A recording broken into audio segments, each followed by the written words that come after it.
You've chosen a grim motto for this conference, under destruction. And it probably means that the international order based on rights and rules is currently being destroyed. But I'm afraid we have to put it in even harsher terms. This order, as flawed as it has been even in its heyday, no longer exists. Joining us right now is Democratic Senator Jeanne Shaheen, who's in Munich as well. She's the top Democrat on the Senate Foreign Relations Committee. Thanks for coming in, Senator. What are you hearing while on the ground from European leaders, and what is the message you're bringing to them? Well, we have a very large bipartisan delegation from the United States Congress, mostly senators, but we have a number of House members as well. And we are here to reaffirm the importance of the transatlantic alliance, the importance of our European partners, and the importance of NATO. And Chancellor Merz focused on the importance of NATO, not just to European security, but also to American security. And that's a message that all of us understand very clearly.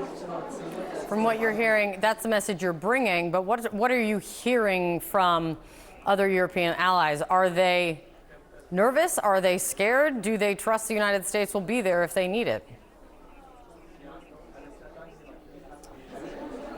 Well, clearly the president's rhetoric around Greenland and Denmark has had an impact. And again, one of the reasons we're here with this bipartisan delegation is to reassure our allies that there is tremendous support in Congress. We are the Article 1 branch of the Constitution, and I hope that we're going to hear a positive message from Secretary Rubio when he speaks. Earlier this week, a pre-conference report says that the world has entered an era of, quote, wrecking ball politics, and labels President Trump a demolition man of world order. Meanwhile, this morning, German Chancellor Friedrich Merz said this. Even the United States will not be powerful enough to go it alone. Dear friends, being a part of NATO is not only Europe's competitive advantage, it's also the United States' competitive advantage. So let's repair and revive transatlantic trust together. With us now is CNN political and national security analyst David Sanger. He's a White House and national security correspondent for the New York Times. Good to see you, David. So you just heard the German chancellor there say the U.S. is not powerful enough to go it alone. What is your reaction to that? And just expand on how important these relations are to U.S. national security. Well, we were waiting to hear from Chancellor Merz, in part because we wanted to see whether he was going to continue the line that you heard from Canada's Prime Minister at the Davos meeting just a few weeks ago. And you'll remember that that was known for a discussion of the rupture with the United States. And while you just heard Chancellor Merz make the case that it was time to repair the relationship, most of his speech was about the importance for the Europeans not to be dependent on the U.S. And that really has been a theme through the year that he has been in office. And you're beginning to hear discussions here that you never heard before, whether Germany needed to be underneath the French nuclear umbrella, not under just NATO's, because you might not be able to rely on the U.S. Whether or not there needs to be a big enough military force in Europe that it could deal with Russia without the U.S. being there, at least for conventional forces. These are the kinds of conversations that were pretty unthinkable, even during Trump's first term.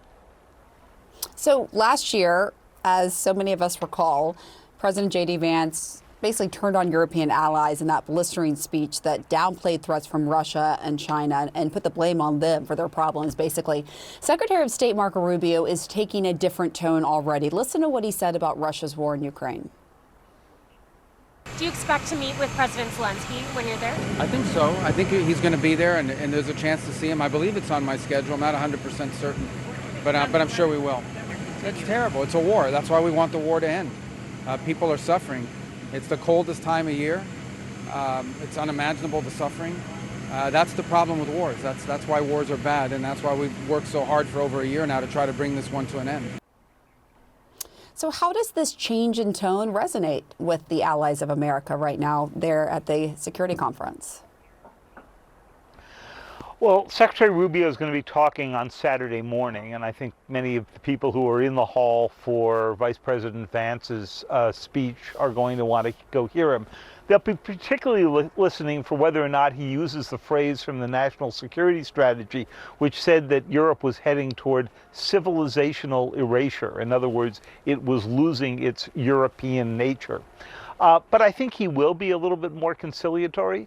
What's been striking here, though, is hearing the Europeans and the Ukrainians say, we want peace, but not at any cost. And a lot of skepticism that you will see President Zelensky ultimately be willing to give up land or settle for what may be halfway security measures. And we simply don't know enough detail yet about the negotiation and what the Russians will accept to know whether he'll have to make that choice. Does it feel like there's actual progress being made on the war in Ukraine, or has it all just been a lot of motion and activity without progress? Well, certainly there has been a lot of motion and activity, and I think you have to give the Trump administration credit for the fact that Ukrainians, Americans, and Russians are now all sitting down together and talking. But as one European very senior official put it to me, there's a belief out there that Putin has every reason to want to continue the negotiations and no reason to want to conclude them. In other words, keep dragging this out, thinking that it will keep the United States from turning back on a lot of aid for arms and so forth. Right now, only the Europeans are really supplying arms.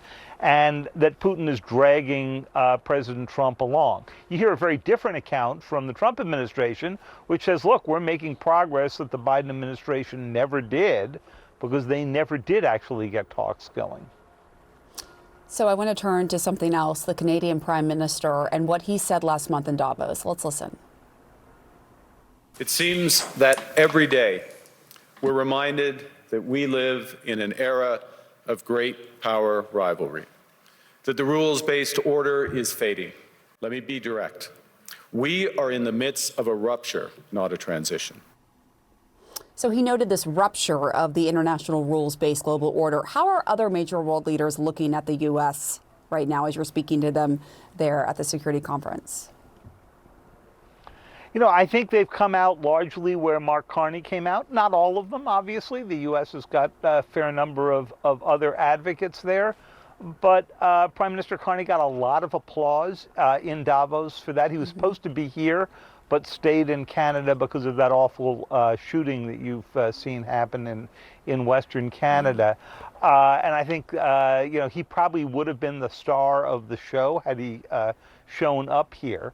But what you heard from Chancellor Merz, I think, was, you know, pretty much a slightly toned down version of what you got from Mark Carney, and what you get in private over dinners and lunches here and so forth when the cameras aren't on is a much more bald view of the same attitude. All right, David Sanger, always great to have you on and hear your analysis. Thanks so much. More when we come back. Great.